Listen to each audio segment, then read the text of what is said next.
Ka-Senior Health Tips, mga simpleng gawi para humaba at guminhawa ang buhay. Hello Ka-Senior! Maligayang pagdating sa isa na naman nating episode ng Ka-Senior Health Tips. Kung kayo ay nasa edad 60, 70, 80 pataas, gusto kong ipaalala sa inyo ito. Hindi pa huli ang lahat para alagaan ang sarili at pahabain ang buhay. Hindi natin kontrolado ang edad, pero kontrolado natin ang araw-araw na ginagawa natin. At minsan, ang maliliit na gawain ang siyang nagdadagdag ng taon at sigla sa buhay. Una, kumilos araw-araw. Hindi kailangang mabigat na ehersisyo. Isang simpleng lakad, pag-unat ng binti, pag-ikot ng balikat. Sapat na ito para buhayin ang dugo at kalamnan.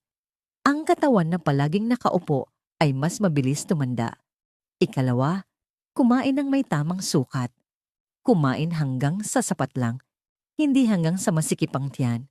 Ang sobrang pagkain ay nagpapahirap sa puso, bato, at digestion ng senior. Ikatlo, alagaan ang tulog.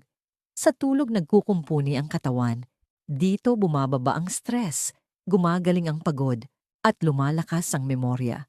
Kung kulang ang tulog, kahit anong bitamina ay kulang din ang epekto. Ika-4, tumawa at ngumiti hanggat kaya. Ang saya ay natural na gamot. Ang palaging stress, galit at sama ng loob ay tahimik na sumisira sa katawan. Ika-5, gamitin ang utak araw-araw. Magbasa, magdasal, magkwento, magsulat o matuto ng bagong kaalaman. Ang utak na ginagamit ay mas tumatagal ang lakas. Ika-6, protektahan ang kapayapaan ng isip. Hindi lahat ng problema ay kailangang patulan.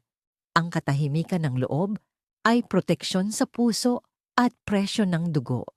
Ika-7, uminom ng sapat na tubig. Maraming senior ang madaling mahilo at manghina dahil kulang sa tubig. Uminom paunti-unti buong araw. Ika-8, pumili ng totoong pagkain. Mas gulay, prutas, isda at lutong bahay. Pawasan ng instant, delata, sobrang alat at tamis. Ika-9, panatilihing malapit ang mabubuting tao. Ang may kausap at may kaagapay ay mas malusog ang isip at damdamin. Ika-10, matutong magpatawad, lalo na sa sarili. Ang sama ng loob ay mabigat sa katawan. Ang pagpapatawad ay nagbibigay gaan sa dibdib at isip. Ika-11, iwasan ang paninigarilyo at labis na bisyo. Ito ay unti-unting nagnanakaw ng lakas at mga taon ng buhay. Ika-12, magpaaraw paminsan-minsan. Kahit 10 hanggang 15 minuto sa umaga, malaking tulong sa buto at mood. Ika-13, manatiling aktibo kahit sa maliliit na galaw. Hindi mahalaga kung gaano kabigat. Ang mahalaga ay tuloy-tuloy. At panghuli, mamuhay ng may layunin. Kapag may dahilan kang gumising araw-araw, mas humahaba at mas nagiging makabuluhan ang buhay. Paalala Ka-Senior, ang mga tips na ito ay gabay lamang. Kung kayo ay may iniinom na maintenance o may karamdaman, kumonsulta pa rin po sa inyong doktor.